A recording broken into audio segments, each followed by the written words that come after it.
Nouvelle vidéo de Les Mariana, un message encore une fois que Yahuwah m'avait donné au début de mon chemin avec lui à travers Jésus-Christ bien sûr, Yahushua notre sauveur et Seigneur, le Fils de Dieu qui est Dieu lui-même qui s'est fait homme sous l'identité de son Fils.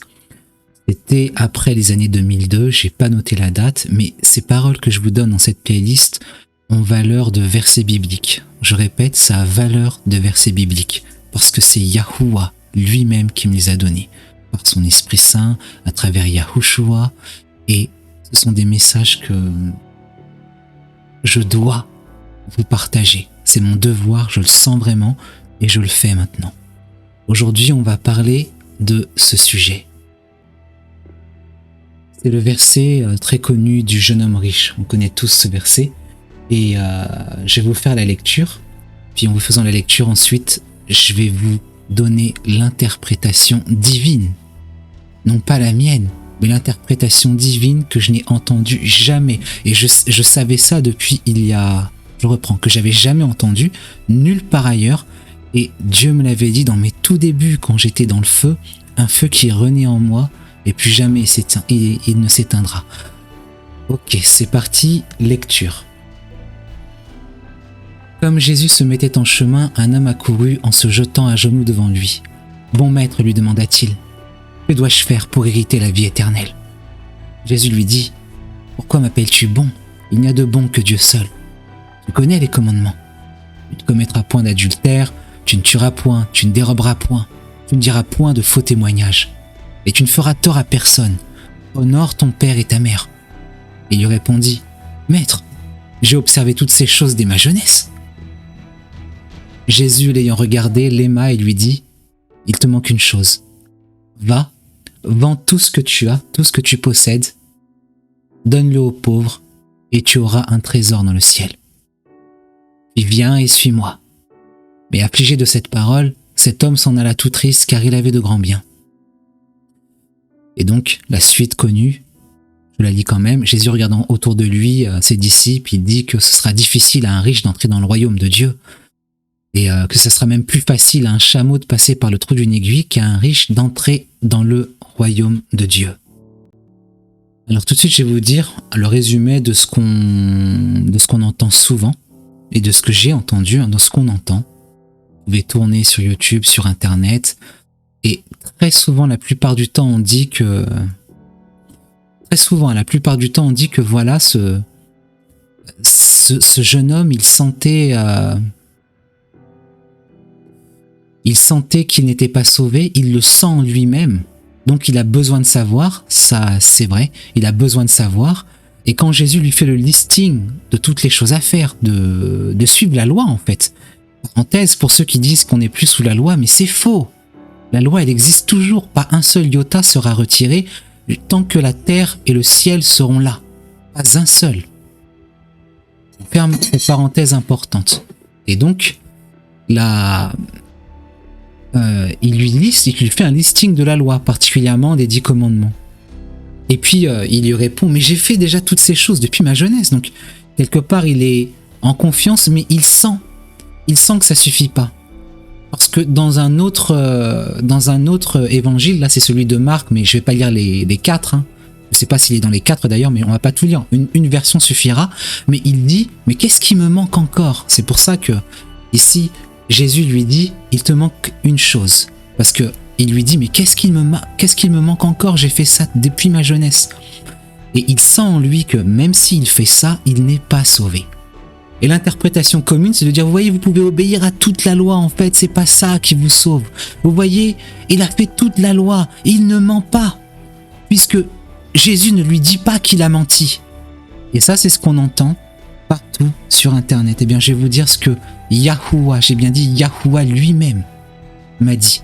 Et que tous ceux qui ont le Saint-Esprit reçoivent le témoignage que ce que je dis est vrai. Alors moi, c'était une question que j'avais posée à Dieu. On peut dire une question que j'avais posée aussi sur un sujet similaire. Donne à celui qui te demande et ne te détourne pas de celui qui veut emprunter de toi. C'était suite à si quelqu'un te frappe sur la joue droite, présente lui aussi l'autre. Je vous ai donné aussi dans cette playlist ici, là, la vidéo ici, tendre l'autre joue, l'interprétation divine aussi, parce que j'ai posé cette question à Dieu et il m'avait répondu. Dans mes débuts en feu, je suis en train de retrouver, par sa grâce. Et donc, donne à celui qui te demande et ne te détourne pas de celui qui veut emprunter de toi. Et moi, j'avais posé cette question, comme j'étais à Madagascar à l'époque, et je disais, parce qu'évidemment, je donnais pas à tous les mendiants, et ça me trottait. Et je fais, est-ce que je dois donner à tous les mendiants qui viennent, parce qu'à Madagascar ou en Afrique, dans d'autres pays, il y a certains lieux où on peut pas marcher, quoi. On peut pas marcher tranquillement. Je vous parle franchement, on peut pas marcher tranquillement sans être harcelé de mendiants. Harcelé. Des vieux, des petits, des jeunes, des enfants, harcelés. Et je me posais la question. Et je ne justifie pas les réponses violentes, hein, mais je me posais la question à Dieu. Qu'est-ce que je dois faire vraiment? Eh bien, Dieu m'a répondu. Je l'ai entendu, sa voix dans mon cœur, dans ma tête. Il m'a dit cette phrase, texto. Si tu donnes à tous ceux que le diable t'envoie, toi tu n'auras plus rien. Et tu auras des comptes à me rendre de ce que tu as fait, de ce que je t'ai donné. Intéressante la réponse, évidemment, c'est celle de Dieu. C'est ce que Yahuwah m'a dit. Yahushua. En revenant sur le texte de base, donc, ce jeune homme, il dit que voilà, j'ai fait ça depuis ma jeunesse. Et je vais parler franchement, naïvement, de manière non inspirée, tous les enseignants que j'ai entendus enseigner, à mon souvenir, tous les enseignants que j'ai entendus enseigner sur ce sujet disent que voilà, le jeune homme n'a pas menti, il a tout fait, mais ça ne suffit pas. Mais où est-ce que vous voyez qu'il n'a pas menti? Où est-ce que c'est écrit qu'il n'a pas menti là? Où ça? Tout simplement parce qu'on dit, mais vous voyez, Jésus ne lui dit pas t'as menti. Je vais vous dire une histoire personnelle. En ce moment, Dieu me reproche beaucoup les discussions vaines. Parce que je parle. Et des fois, j'ai envie de convaincre la personne à qui je parle de la vérité de ce que je dis. Mais ça sert à rien. C'est une discussion vaine. Ça sert à rien. Ça sert à quoi de vouloir que le diable soit converti? Ça sert à rien, il faut le lâcher. Et donc Jésus va pas lui dire, mais non, écoute mon ami, tu sais, tu dis que tu obéis à telle chose, regarde, tu dis que tu ne fais pas d'adultère, mais regarde, en fait, quand tu as regardé telle et telle femme tel jour et tu t'es imaginé telle et telle position et telle chose, je vous parle cash, hein, parce que c'est de ça dont le maître parle. Et après, il lui a pas dit ça. Il a dit, mais regarde, quand tu fais tes affaires, regarde ce que tu fais, quand tu fais tes affaires, tu mens. Tu mens pour faire une bonne petite vente, et ça à Madagascar et tous ceux qui ont connu l'Afrique, et il n'y a pas qu'en Afrique en fait, c'est plus flagrant en Afrique, mais c'est pareil en Occident, en France. Le monde des affaires est infesté, contaminé par le mensonge. Moi j'avais dit il y a très longtemps à un ami, je joue au billard à un ami, et qui savait que j'étais croyant, j'arrêtais pas de parler de l'évangile, j'étais encore dans le feu à l'époque. Et je lui disais que moi j'ai envie d'être un homme d'affaires qui gagne bien de l'argent. Je lui disais ça, j'ai envie de faire du business et bien gagner de l'argent. Et il m'a fait comprendre, selon son interprétation, que c'était impossible. Impossible, pourquoi? Parce que si on veut être un bon homme d'affaires, ça demande de mentir. Il faut savoir mentir. Ce qui est faux, j'étais contre sa définition, mais ce qui est intéressant, c'est que ce monde ment pour faire des affaires, pour faire la moindre vente, il ment. Moi, à Madagascar, j'avais eu l'occasion plusieurs fois de mentir et je refusais les mensonges. Et il y a des mensonges donc que j'ai refusés parce que j'ai pas fait le mensonge que la personne voulait entendre, la vente ne s'est pas faite. Est-ce que vous voyez ce que je vous présente, ce que Dieu m'a présenté à l'époque? À l'époque, en plus, j'essayais pas de faire du business, j'avais pas de choses à vendre. Moi-même, je n'avais pas mon propre produit à moi que j'ai fait, moi, Léo, à vendre. Ou mes propres services. Mais Dieu m'avait quand même dit la chose et j'avais compris. Ça sert à rien d'expliquer à ce jeune homme chaque point où en fait il a tort. Ça sert à rien de lui prendre point par point là où il a tort. Le Seigneur, il résume en une chose. Il se dit, bon, je vais pas tout lui expliquer, il va pas le voir, il va pas comprendre. Je vais simplement lui dire, là, la chose maîtresse. Et c'est là, il te manque une chose. Va, vends tout ce que tu as, parce que le Seigneur m'avait montré lui-même qu'en fait tout ce qu'il a possédé, tout ce qu'il a entrepris, c'est basé sur du mensonge, sur de la fausseté qu'il n'a même pas vu. Il ne l'a même pas vu lui-même, il ne se rend pas compte, il pense qu'il est honnête. Et on va se permettre de dépasser les 10 minutes pour cette vidéo, je veux que vous compreniez ce que Dieu m'a montré. Il pense qu'il est honnête, il est persuadé d'être honnête. Il est persuadé qu'il ne dérobe pas, qu'il ne fait pas de faux témoignages, alors que pour vendre ses produits ou ces choses-là, il ment. Il ment. Il est persuadé de ne pas mentir, de ne pas dérober, de ne pas commettre d'adultère. Tout simplement parce qu'il n'a pas touché physiquement la femme du voisin, ou même une femme qui autre que sa femme, parce qu'il ne l'a pas fait physiquement, il est persuadé, moi je ne commets pas l'adultère. Il est persuadé, moi je tue pas. Il est persuadé, je ne dérobe point. Je fais du business, hein, je mens un peu, c'est ça les bonnes affaires, mais en tout cas je ne vole personne. Mais si, l'argent que tu as obtenu en vendant et en mentant, tu l'as volé. Parce que si tu avais dit la vérité, il n'aurait pas acheté. Ou peut-être qu'il aurait acheté. Mais en tout cas, tu as volé. Tu as préféré être sûr, entre guillemets, qu'il achète. Est-ce que vous sentez par le Saint-Esprit, je prie que oui, la vérité de ce que je vous dis? Tu ne feras tort à personne. Regardez, tu ne feras tort à personne. Et il est persuadé, mais Seigneur, je fais tout ça dès ma jeunesse. Je ne fais tort à personne déjà. Je ne fais tort à personne. En fait, c'est résumé là. Excusez-moi. On va le mettre en orange. Voilà, on le met en orange. Tu ne feras tort à personne. Il est persuadé qu'il n'a fait tort à personne. Alors au lieu de lui faire tout un discours qu'il n'est pas capable de comprendre, Jésus lui dit la seule chose immédiate, maîtresse, la grande ligne qu'il est capable de comprendre. Va, vends tout ce que tu as. Donne-le aux pauvres. Et tu auras un trésor dans le ciel. Dans un autre évangile, c'est ce qui est dit. Tu auras, c'est la suite, pardon. Et tu auras un trésor dans le ciel. Voilà. Et viens et suis-moi. Voilà. Lâche ton péché. Lâche tous tes gains que tu as eu sur le péché. Lâche tout. Lâche. Lâche bien mal acquis. Lâche. Et viens et suis-moi. Mais affligé de cette parole. Donc, vous voyez qu'il a compris. Là, il a compris. Là, il a compris.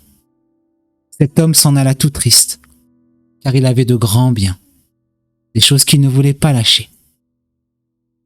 Parce qu'il a mis son énergie dedans. Il a travaillé dedans. Mais il a triché, il a menti, il a volé. C'est pour ça que le Seigneur dit qu'il sera difficile à ceux qui ont des richesses d'entrer dans le royaume de Dieu. Est-ce que être riche ou avoir des richesses en soi, est-ce que ça coupe du royaume de Dieu? Non. Est-ce que les pauvres, est-ce que parce que quelqu'un est SDF, alors il a le royaume de Dieu? C'est bon. Il a son passe pour aller au royaume de Dieu. Parce qu'il est pauvre. On sait très bien que non. Moi, je vous dis, à Madagascar aussi, j'en ai vu. Moi-même, j'ai connu la pauvreté aussi. Même en France. Mais la pauvreté dont je vous parle à Madagascar, elle était peut-être encore pire. Quoique je l'ai frisé, moi, à un moment. Je l'ai frisé. Hein. Et Dieu, dans sa bonté, m'a encore rattrapé. Et je vous dis, hein, j'ai côtoyé des pauvres. Les pauvres sont pas plus sauvés que les riches. En fait, les riches, je parle de Madagascar, mais je pense que c'est pas propre à l'être humain. Les riches et les pauvres, ils ont des points en commun. Le point en commun, c'est qu'ils idolâtrent l'argent. Tout tourne autour de l'argent, l'argent, l'argent, l'argent. Et de la même manière que ce jeune homme riche, c'est comment faire de l'argent. Pour en avoir, on va voler, on va tricher, on va mentir, parce qu'on est bien obligé. Parce que c'est ça la vie, les affaires, ou parce que sinon j'ai pas à manger, mais voilà. Donc c'est le gros point en commun. Donc c'est pas une question d'avoir ou de ne pas avoir. Mais si le Seigneur dit ça, qu'il est difficile à ceux qui ont des richesses d'entrer dans le royaume de Dieu, c'est parce que c'est des richesses mal acquises auxquelles ils s'accrochent. Parce qu'en vérité, effectivement, quand on possède, c'est difficile de... Quelque part, c'est difficile de s'en défaire. Quelque part, faut l'Esprit Saint. Moi, je me disais, quand venais d'être sauvé, et je voyais, il y avait... donc à Madagascar, il y avait... c'était encore un certain régime politique et il y avait des bâtiments à l'époque du régime politique qui étaient en transition. Hein, ils commençaient à être démantelés. Et il y avait les enfants de ce président, ils avaient des immeubles. Des immeubles apparemment, selon ce qui se disait, mais je pense bien que c'est vrai, hein, je suis pas naïf, c'était des biens mal acquis, volés, spoliés et tout ça. Et je me disais en même, oh, je suis content de ne pas être à leur place parce que je sentais que dans mon cœur, ça aurait fait... Je suis converti, je veux suivre Jésus, mais alors je dois lâcher tout ça. Et je sentais que dans mon cœur, ça aurait fait comme un obstacle. Pas insurmontable, mais comme un obstacle. Pour vous montrer que c'est pas la richesse le problème, on a bien sûr le Deutéronome 28, que je vous lis pas en entier, de 1 à 14. Si tu obéis à la voix de Yahuwah, voici toutes les bénédictions qui se répandront sur toi. Il y en a plusieurs, la protection, la domination, la sainteté. Et l'Éternel t'ouvrira son bon trésor, le ciel, pour envoyer à ton pays la pluie en son temps, et pour bénir tout le travail de tes mains. Tu prêteras à beaucoup de nations et tu n'emprunteras point. Donc voilà ce qui se passe si on obéit à Dieu. Est-ce que Jésus-Christ viendrait balayer tout ça d'un revers de la main? Pas du tout. Pas du tout. La loi ne partira pas. Moi je vous dis, si on obéit à ça, si on obéit, eh bien ces bénédictions elles se passent. On le sait très bien, puisque la plupart de mes auditeurs sont plutôt de type africain antillais. Donc on sait qu'on a vécu la colonisation, l'esclavage, et qu'on a vécu le Deutéronome 28 à partir du verset 15. Ça on l'a vécu. Mais alors si on fait les bonnes choses, on vivra la partie 1 à 14 plutôt que 15 à 60. À 60, je sais pas combien, 68. Et oui. Voilà. Ok, je l'ai fait. Et c'était donc le message que je voulais vous donner, que vous ne trouverez ailleurs, nulle part ailleurs que, pour l'instant, hein, que sur ma chaîne. Sauf si j'ai pas vu, mais j'ai tourné. Hein. J'avais tourné. Et ce jeune homme riche, il a menti. Il mentait. Il faisait du tort aux gens. Il dérobait. Il disait de faux témoignages. Il commettait l'adultère. Et il pensait honorer son père et sa mère comme ça. Jésus, par amour, il lui dit. C'est écrit, Jésus l'ayant regardé, l'aima. Il l'a aimé. Il te manque une chose. Va, vends tout ce que tu as, donne-le aux pauvres. Et suis-moi. Alors je prie du fond du cœur que tout ce que vous avez, et tout ce que nous ayons, moi y compris, qui soit un bien mal acquis, chez nous, dans nos maisons, dans nos vies, qui vient de la main de Satan, tout butin qui vient de la main du diable, par le mensonge, par la sorcellerie, par les fausses religions, par les fausses croyances, par les traditions, qu'elles soient africaines, asiatiques, blanches. Que tout s'effondre si vous voulez suivre le Seigneur Jésus-Christ comme moi. Il est le Fils de Dieu et il nous a rachetés de la colère de Dieu qui vient à cause des péchés de l'humanité.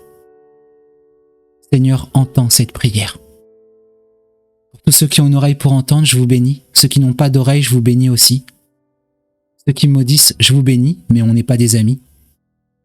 Et que Dieu nous inspire tous. Amen.